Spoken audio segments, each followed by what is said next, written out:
Assalamualaikum, welcome back to Invest Saham. Pada video ini kita akan membahas permintaan global terhadap minyak dunia yang turun menyebabkan big fund banyak melepas saham ini. Tapi sebelum lanjut, disclaimer on, ini bukan ajakan jual beli saham dan juga bukan financial advice tentunya. So silahkan simak sampai akhir guys ya. OPEC Plus tunda kenaikan produksi di tengah permintaan minyak dunia yang tampak lesu, sehingga Taipan Migas berkumpul di Singapura untuk membahas nasib suram minyak dunia ke depannya. Hal ini disinyalir adanya perlambatan ekonomi dari Cina, pergeseran struktural dalam bauran energi global, dan prospek pasokan minyak mentah tambahan ini membebani kilang dan juga produsen minyak guys ya, dari sisi margin atau keuntungan yang juga turun. Lalu kita melihat juga sentimen ini adalah bearish ya guys ya, kata Warren Peterson, kepala strategi komoditas untuk ING Group NV di Singapura. Tanpa kembalinya ketidakpastian global politik dan hiruk-pikuk perdagangan seperti tahun-tahun ketika Donald Trump berada di Gedung Putih, butuh sesuatu seperti Trump untuk kembali mengguncang segalanya dan menambah kegembiraan dan turbulensi semacam itu kembali ke pasar. Nah, jadi memang banyak sekali ekonom guys ya yang berharap bahwa Donald Trump ini akan kembali menjabat sebagai Presiden Amerika Serikat. Juga Elon Musk ya yang mendukung Donald Trump untuk kembali lagi ke kursi presiden di Amerika Serikat. Ya karena kita melihat Donald Trump ini adalah sosok yang sangat concern ya terhadap perekonomian. Jadi ketika melihat perekonomian turun gitu guys ya, harga komoditas turun, maka Donald Trump tidak segan-segan untuk mengambil langkah. Contohnya terhadap dedolarisasi, di mana Donald Trump ini akan janjikan tarif 100% untuk negara-negara yang buang dolar. Ya sehingga Donald Trump dalam istilah lain akan melawan dedolarisasi yang sudah dilakukan oleh beberapa negara. Sehingga Donald Trump ini juga berkata guys ya bahwa negara-negara yang buang dolar atau negara yang tidak menggunakan dolar ya dalam transaksi antar negara itu tidak akan berbisnis kembali dengan Amerika Serikat guys ya. Dengan menjanjikan tarif 100%, pastinya mereka tidak akan bisa mengekspor produknya ke Amerika Serikat seperti itu. Jadi kedepannya untuk Donald Trump ketika terpilih kembali ya sebagai presiden di Amerika Serikat pada November mendatang, ini banyak sekali diharapkan oleh para ekonom agar ekonomi di Amerika Serikat juga bisa kembali naik guys ya. Seperti jargon Donald Trump ya, Make America Great Again ya, itu adalah dari sisi perekonomian, bukan dari sisi perang militer tentunya. Nah, kita akan fokus membahas harga komoditas ya guys ya, yang terutama adalah crude oil WTI ya, harga minyak mentah dunia yang turun kemarin 2,14% di level 67 USD per barrelnya. Nah, ini juga sebenarnya angka yang jauh lebih rendah ya dibandingkan satu tahun terakhir ini, di mana sejak 2024 ya harga minyak tidak pernah di bawah 70 USD per barrel. Jadi untuk crude oil WTI ini sebenarnya di titik terendah dalam satu tahun terakhir. Bukan hanya crude oil WTI, tapi Brent oil juga mengalami koreksi yang sama 2,24% di level 71 USD per barrel.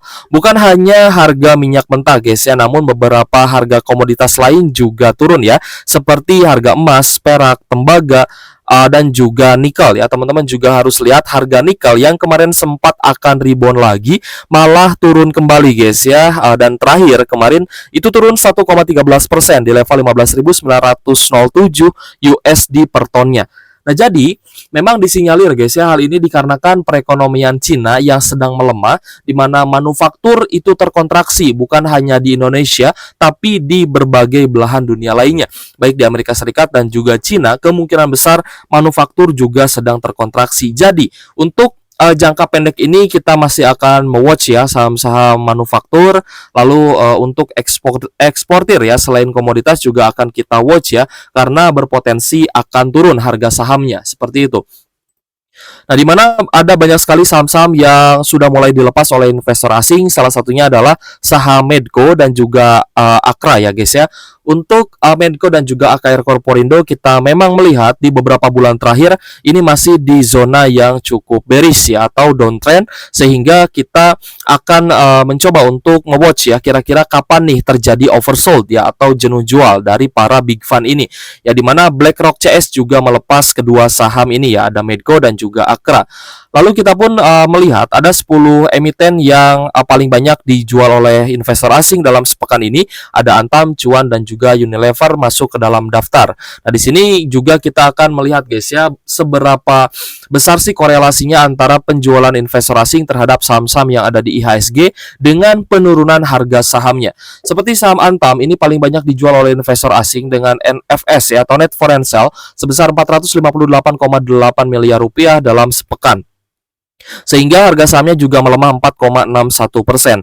Lalu ada saham BRIS ya guys ya, yang terkena net foreign sale 114 miliar. Lalu ada NISP yang juga terkoreksi, dan kita melihat juga ada net foreign sale 40 miliaran. Lalu BRIS juga terkoreksi ya 1,12%, meskipun NISP masih ada sedikit penguatan 0,75%. Lalu selain itu ada saham infrastruktur logistik, ada PT Akar Korporindo atau Akra yang juga dilego investor asing 38,2 miliar.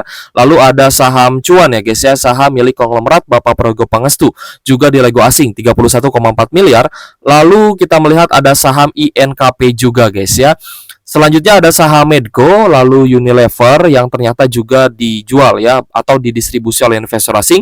Selanjutnya ada saham Pegas dan juga saham Auto yang juga terpantau banyak didistribusi oleh investor asing. Jadi kalau misalkan kita simpulkan guys ya, memang banyak sekali saham-saham yang dari sisi kinerja belum membaik. Lalu dari sisi sektoral juga sedang tertekan, dari sisi harga komoditas. Lalu kita melihat saham-saham infrastruktur ya, seperti manufaktur ya, seperti auto juga mengalami koreksi gitu guys ya. Sedangkan untuk satu saham logistik untuk minyak yaitu Elsa, kita melihat masih ada akumulasi yang cukup menarik, dan di sini kita akan membahas 3 saham di sektor oil and gas yaitu Medco, Akra dan juga Elsa. Yang pertama adalah saham Medco guys ya. Untuk Medco kemarin ada koreksi 1,20% di level 1230, dan di beberapa bulan terakhir juga kita melihat ya saham Medco ini masih berfluktuasi namun cenderung downtrend guys.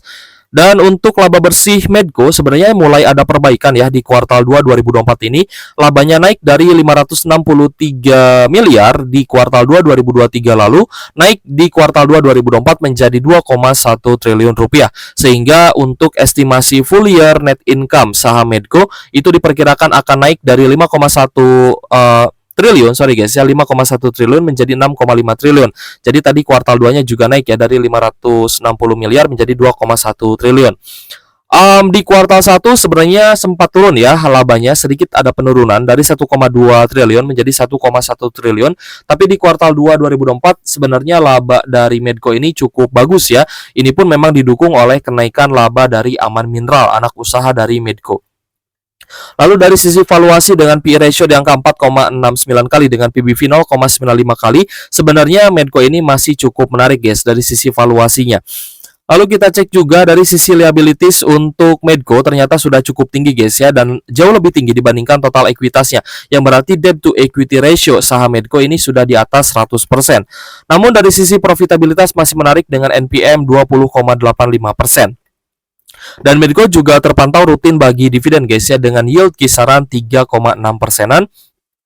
Sedangkan untuk return on asset yang ke 5,3% dan return on equity 20,37%. Jadi sebenarnya saham Medco ini saham yang cukup menarik guys ya. Ketika nanti sudah ada oversold atau jenuh jual, maka kita bisa spekulatif buy ya guys ya di harga bawah, karena beli saham bagus itu di harga bawah, bukan beli saham bagus di harga pucuk guys ya.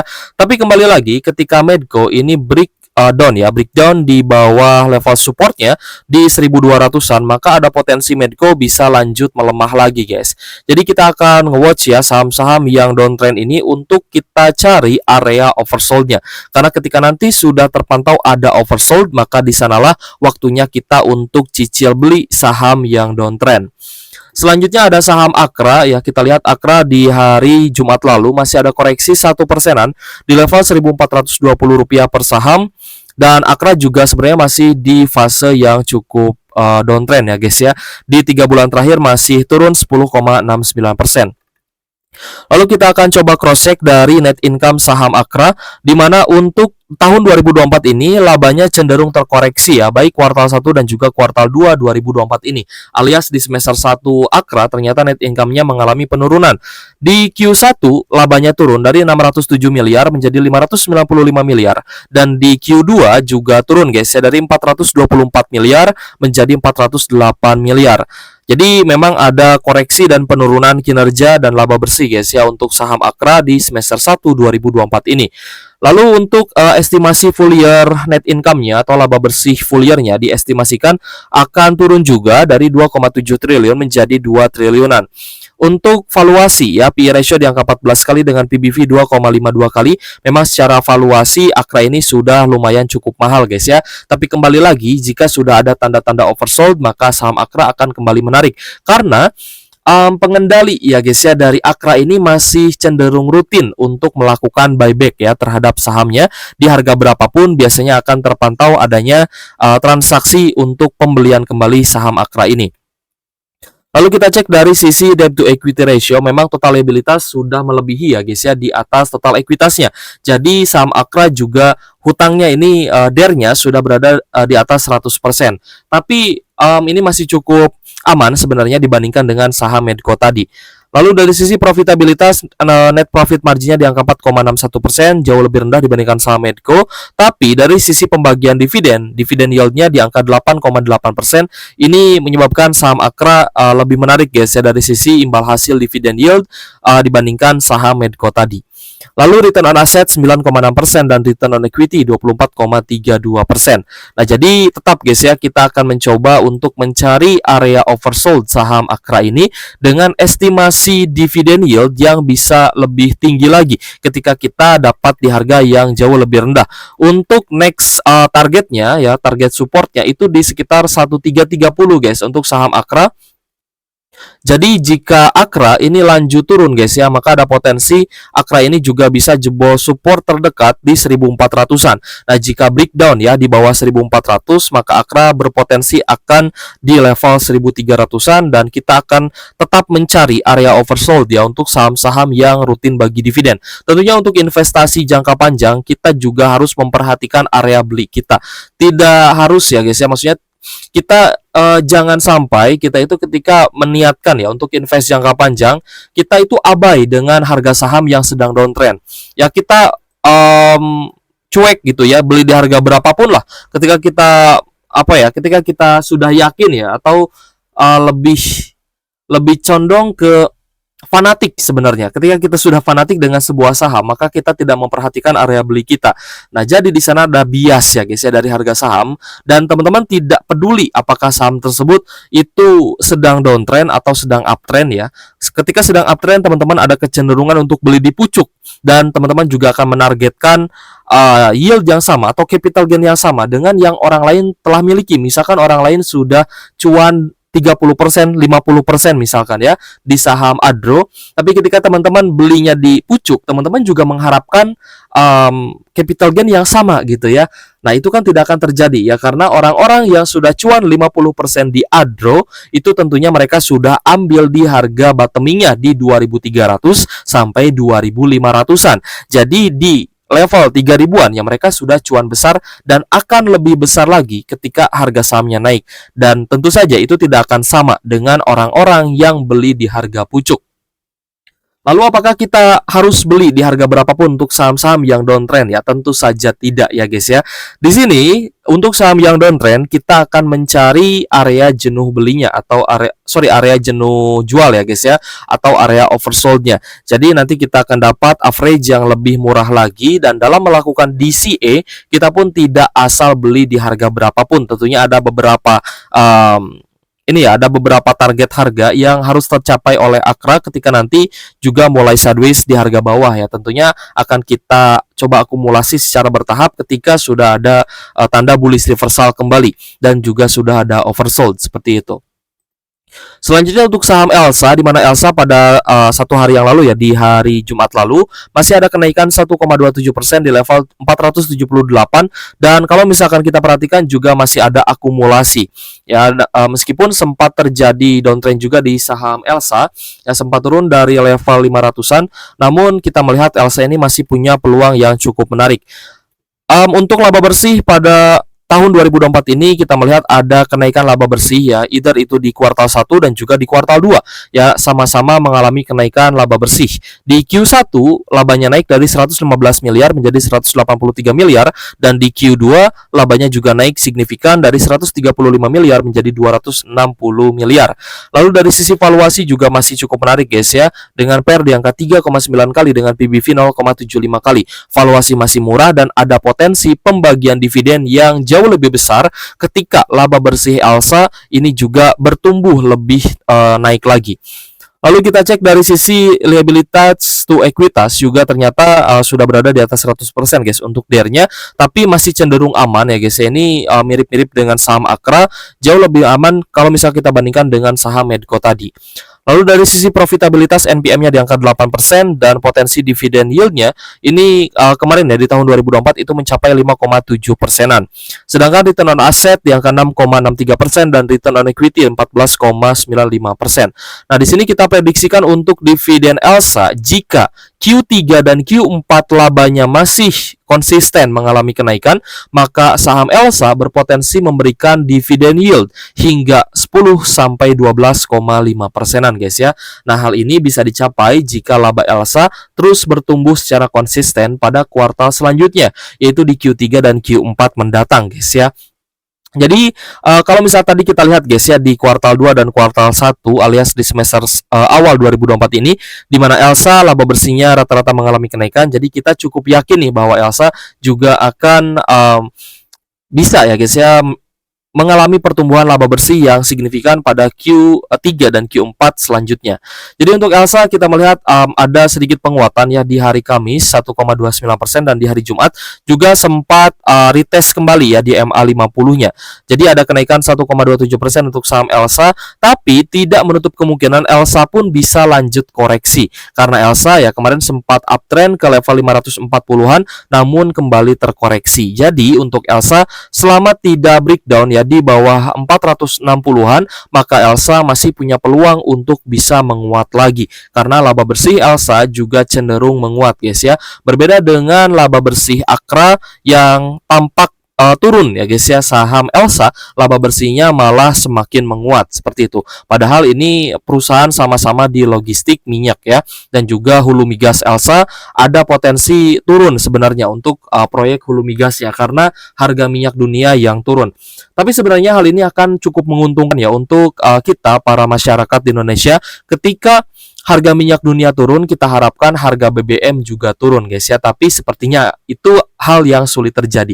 Tapi ya kita doakan sajalah semoga harga BBM juga turun ya sehingga perekonomian juga bisa bergeliat lagi. Karena bukan hanya di Cina, kita melihat perekonomian di Indonesia juga ini malah mengalami deflasi ya. Lalu terkait dengan daya beli masyarakat juga masih turun guys ya. Jadi sebenarnya ini posisi yang cukup mengkhawatirkan dengan adanya pemangkasan suku bunga yang akan dilakukan oleh The Fed pada tanggal 18 September mendatang. Kita berharap ini akan menjadi titik terang dan juga bisa menjadi stimulus ya untuk perekonomian dan selanjutnya juga akan diikuti oleh Bank Sentral di Indonesia yaitu